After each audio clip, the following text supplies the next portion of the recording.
The restaurant's dim lights glowed softly, reflecting off the polished glasses and creating a warm atmosphere. Laughter and the clink of forks acted as background music. She shifted uncomfortably in her seat, pulling her tattered cardigan tighter around her, as if it would hide the frayed edges of her old shoes. "Excuse me," she said. Her voice was shaky, barely audible. "I didn't think it was so fancy here. I should have worn something nicer. These shoes, they're so ridiculous." For a moment, the world froze. His companion, Mikhail Karpov, a 30-year-old CEO and single father, a man whose mere presence usually made people stutter, looked down.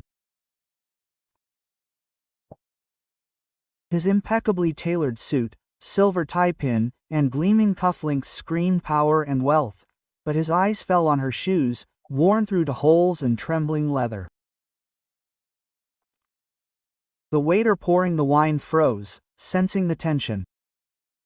The couple at the next table began to whisper, glancing her way. A quiet storm of judgment swirled around her, pressing down on her. She wanted to shrink, to disappear, but then Mikhail did something that made the entire room fall silent. He calmly took the expensive watch off her wrist. It cost more than her monthly salary, and carefully placed it on the table. "This," he said, touching the watch lightly before pushing it aside. "It doesn't matter, not today, not ever." Quote. Her breath caught. "Mikhail." He leaned closer. His voice was firm but warm. "You apologize for your shoes, Anya, but let me tell you, your shoes don't embarrass me. You don't embarrass me." Quote. "Do you know how many people come here in expensive clothes and leave empty, cold and superficial?" His gaze softened. "You came here as you are. And to me, that is more valuable than anything money can buy." Anya blinked rapidly, holding back tears. She had braced herself for ridicule, for pity, maybe even for him to apologize and leave, as others had done. But his words cut through the noise of the restaurant like an absolute truth. The waiter stepped back, hiding a smile. The couple at the next table looked down, ashamed of their whispers. "Mikhail," Anya whispered again, but this time there was no shame in her voice. He was shaking with surprise. He smiled slightly, leaning his elbows on the table. His presence was reliable and calming. "Let's start over. No apologies. Just dinner, just us." Quote. For the first time that evening, Anya allowed herself to exhale. Anya sat across from Mikhail, still stunned. Her fingers hovered over the edge of the tablecloth, as if she were afraid the moment would disappear. His gesture, the casual way he took off his watch, still hung in the air. She swallowed. Her voice was quiet. "You don't understand, Mikhail. I almost refused to come today. I thought you would look at me and understand that I was not from your world." Mikhail bowed his head, looking at her carefully, as if reading between the lines. "Whose world, Anya? If you mean this restaurant, this spectacle of wealth and status, believe me, I am an outsider here too. I just learned to play by their rules." She frowned, not understanding. "But you are the director of a large company." "Yes." He smiled joylessly. "But this title does not erase where I come from. Do you know what my first job was?" Anya shook her head. "I washed floors in a car repair shop on Lennon Street.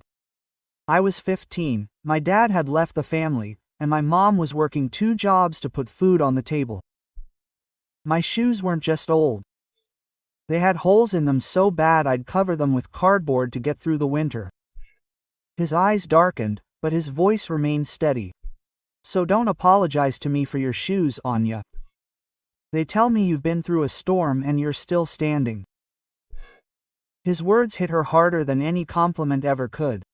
Her chest tightened, not with shame anymore, but with something deeper, a sense of recognition, of connection. Anya leaned closer. "Why are you telling me this?" "Because I don't want you to think I'm here to judge you," he said simply. "I invited you because I see something special in you. And if you can't see it yet, I'll wait until you figure it out." She was greeted with a hoot, but before she could respond, The clatter of dishes from across the room interrupted the moment. A man of about a dog's age, clearly drunk, stood up from the table. His jacket was hanging loosely, his tie was untied, and his words were a blur as he shouted at the waiter, "Steaks and Roy. Do you think I'm paying this much money for garbage?" Quote. He pushed a plate off the table and it smashed on the floor. The entire restaurant froze. The waiter, a guy no older than 19, flinched as the man grabbed him by the collar. "Do you know who I am? I can buy this seat with the change." Quote. Anya instinctively reached for her purse. Her eyes widened in shock. Mikhail was already rising from his chair. His movements were calm, but they radiated such commanding confidence that all eyes involuntarily turned to him. He didn't shout or rush to the scene, he simply walked with a quiet confidence that made the chaos die down. "Sir," he said evenly, stepping between the drunk man and the trembling waiter. "Let him go." The drunk grinned. "And you, damn it." Mikhail's jaw tensed. A man who did not tolerate rudeness. His voice was heavy, brooking no argument. The man snorted, loosening his grip on the waiter's collar. "It does not concern you. It does concern me now." Mikhail glanced at the waiter and nodded slightly. "Go and rest." The guy quickly retreated. Relief was evident on his face. Anya watched, her heart pounding. Mikhail did not raise his voice, but the entire restaurant hung on his every word. The drunk tried to puff out his chest, but his eyebrows began to crack at the seams. "I am not afraid of you." Mikhail took a step closer, lowering his voice so that only the man could hear him. But Anya still caught the words. "You are disgracing yourself, and if you do not leave right now, you will regret it. Not because of me, but because of your daughter, who is sitting over there." The man froze. Quote. Anya followed his gaze and saw a girl of about 20 in the corner, covering her face with her hands from shame.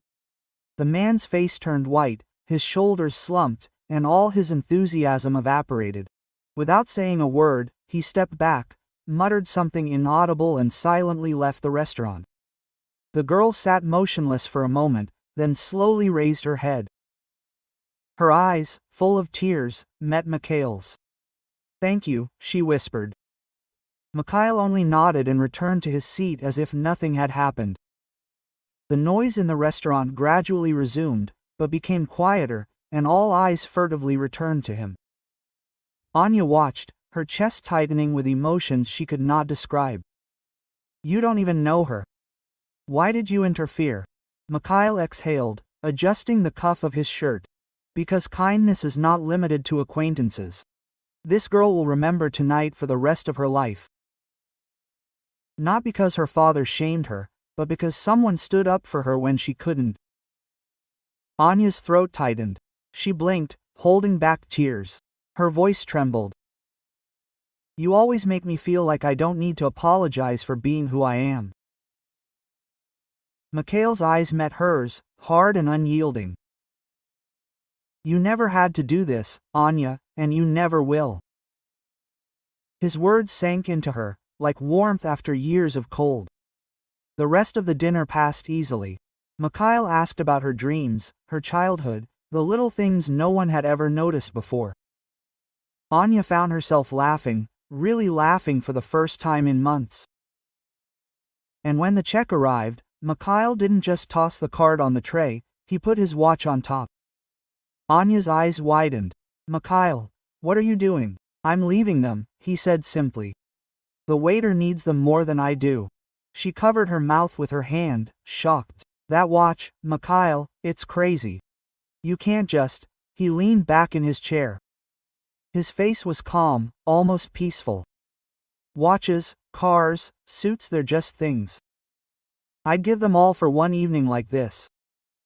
For a man who sees more in me than just status." Her chest was filled with emotions she couldn't contain. She had walked into this restaurant expecting shame, humiliation, maybe even rejection. Instead, she found herself in front of a man who had cast aside the illusions of wealth and status and given her something no one else had. Dignity. And although she didn't say it out loud, Anya knew that this evening would change her forever. The air outside was crisp as they walked out of the restaurant. The lights of Moscow sparkled in streaks of gold and red. Taxis honked as they sped past. Voices came from the night cafes on Tverskaya. Anya clutched her coat tighter, not from the cold, but from the storm of emotions inside her. Mikhail walked beside her. His gait was calm, almost protective, as if the world could not touch her as long as he was near. But she could no longer remain silent. "Mikhail," she whispered, stopping on the sidewalk. He turned around, his brows furrowed slightly. Anya shook her head. Her eyes were shining with tears. "Why me? You could be with anyone, with women who looked perfect, who fit into places like this. And I apologize for my shoes, for existing in your world." Mikhail did not answer right away. Instead, he stepped closer, so close that she saw the reflection of the streetlights in his eyes. "Do you think I want perfection?" Mikhail's voice was calm, but there was a sincere, almost tangible depth to it. "Do you know what perfection looks like to me, Anya? It's a person who doesn't hide her scars. Someone who shows up even when she's afraid she's not good enough. Someone who apologizes for wearing old shoes, not realizing that those shoes are a story of survival." Anya held her breath. He continued. His voice became quieter, almost cracking. "Do you know what I see when I look at you? I see strength, a woman who hasn't had it easy, but who still carries herself with quiet dignity. You call that imperfection. For me, that's rare." Anya's throat tightened. The tears she'd held back for so long spilled out. "I don't feel strong, Mikhail. Half the time, I feel like I'm holding on by my word." Mikhail pulled a folded photograph from his pocket. Its edges were frayed from being opened and closed so many times. He handed it to Anya. Her eyes widened when she saw the image. A little girl, maybe 8, with pigtails and the brightest smile. "That's my daughter," he said quietly. "Snia, she's the reason I can cut through all this noise. Work the way I do." Quote, "She'd lost her mother when she was 6. And for a long time, I thought I had to build walls, pretend to be impenetrable, so she wouldn't see me break down." His voice faltered for the first time, but do you know what that did? "I felt more alone than ever." Anya looked at him, shocked by the vulnerability in his eyes. He continued, "Today, when you were sitting across from me in those old shoes, apologizing, I realized one thing. I don't want someone who hides behind a mask of perfection. I want the real thing, someone who can sit at the same table with me and be herself, because that's the kind of person I want my daughter to be." Anya's tears flowed freely. "Mikhail." But before she could say anything else, a voice interrupted them. "Mr. Karpov." They turned to see a young waiter from the restaurant running towards them, still in uniform. He stopped, breathing heavily, and held out something in his hand. "A watch," he stammered. "I can't take it, it's too much. I'll be fired if they think I stole it. Please take it back." Mikhail smiled weakly, shaking his head. "Keep it. Sell it, trade it, do whatever it takes. Use it to start at first." The boy's eyes widened. "But why?" "Because someone once gave me a chance when I thought I had nothing," Mikhail said. "Now it's my turn." The boy's hands shook as he clutched his watch. Tears glistened in his eyes. "Thank you. I thank you." He turned and hurried away.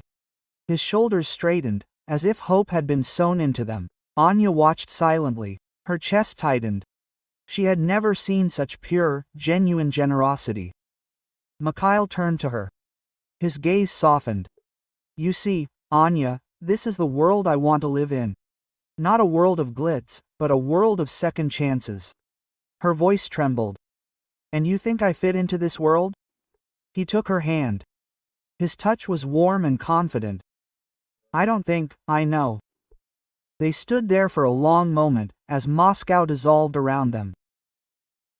Anya felt the weight of years of shame and doubt begin to recede, replaced by something scary but beautiful, the possibility of being enough, just the way she was. But the evening wasn't over yet. A black car with tinted windows pulled up to the sidewalk. The car window rolled down, and a female voice called out, "Mikhail." Anya tensed. A tall, elegant woman in a designer dress stepped out of the car. Every detail of her look was impeccable. Her heels clicked loudly on the asphalt as she approached. Her gaze was sharp as a blade. Quote, "Who is this?" she demanded, looking at Anya's worn cardigan and her scuffed shoes. Mikhail's jaw tensed. It was Anya. The woman laughed coldly. "Seriously?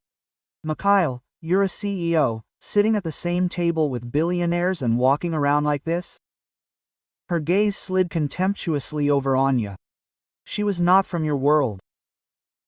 Her words cut Anya like glass. For a moment, the old shame rose up in her again, threatening to crush her. But then Mikhail's hand squeezed hers tighter. Quote, "Don't you dare," he said firmly. His voice was so weighty that it drowned out even the noise of the Moscow streets. "Don't ever talk about her like that. Anya, you don't need to fit into my world. My world needs someone like her." The woman's face turned to stone, but she said nothing. Turning sharply, she clicked her heels back to the car and drove away without saying another word. Anya stood rooted to the spot. Her chest heaved from her rapid breathing.